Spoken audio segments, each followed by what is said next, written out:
and defense analyst. চট্টগ্রামে দেশের প্রথম মেরিন একাডেমি পরিদর্শনে গিয়ে ক্যাডেটদের সালাম গ্রহণ করেন নৌ উপদেষ্টা।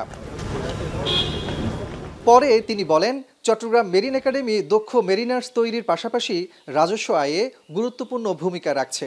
মেরিন ক্যাডেটরা দেশি বিদেশি জাহাজে সুনামের সঙ্গে দায়িত্ব পালন করায় প্রশংসাও করেন তিনি। এটা একটা ফরেন কারেন্সি আর্নার মেশিন যদি আমি বলি।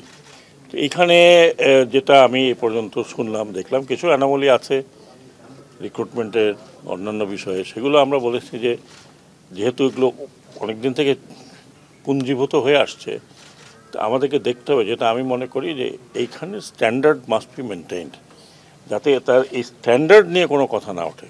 এ সময় মেরিন ক্যাডেটরা তাদের দাবি দাওয়া তুলে ধরে বলেন, 2022 সালের পর থেকে বিভিন্ন ভাতা বন্ধ করে দেয় অনেক দক্ষ অফিসার মেরিন একাডেমিতে প্রশিক্ষক হিসেবে যোগ না দিয়ে বিশ্বের বিভিন্ন দেশের মেরিটাইম ইনস্টিটিউটে যোগ দিচ্ছেন। এছাড়া অন্য প্রতিষ্ঠান থেকে প্রেষণে কমান্ডেন্ট নিয়োগ দেয় একাডেমির প্রশিক্ষণ কার্যক্রম বাধাগ্রস্ত হচ্ছে। 2009 সাল পর থেকে আজ পর্যন্ত কোনো মেরিনার নেই। তো ইট ইজ ভেরি ডিফিকাল্ট। আপনি যেখানে ট্রেন লোক আছে তাদেরকে আপনি না দিয়ে আপনি কাউকে এনে ট্রেন করবেন, তার কোনো অবকাশ নেই।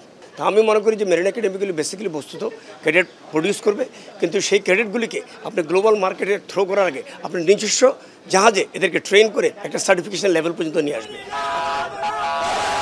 পরে একাডেমি পরিদর্শন শেষে বের হবার সময় নৌপরিবহন উপদেষ্টার গাড়ি আটকে ব্যানার ফেস্টুন হাতে বিক্ষোভ করেন প্রাক্তন ক্যাডেটরা। দাবি জানান, বাণিজ্যিক জাহাজ সম্পর্কিত সকল প্রশাসনে বহিরাগতদের হস্তক্ষেপ বন্ধ করার। আইএমও নীতিমালা মেনে একাডেমি সহ বাণিজ্যিক জাহাজে মেরিন প্রফেশনালস নিয়োগের দাবি তাদের।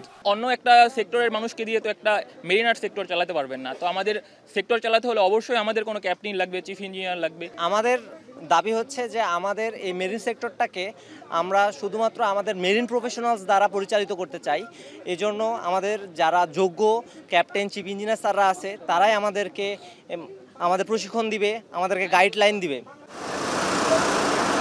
1962 সালে প্রতিষ্ঠার পর থেকে চট্টগ্রাম মেরিন একাডেমি থেকে প্রায় 5400 জন ক্যাডেট প্রশিক্ষণ নিয়ে দেশি বিদেশি জাহাজে সুনামের সাথে কাজ করছে। কাজী মাহফুজ, এখন চট্টগ্রাম।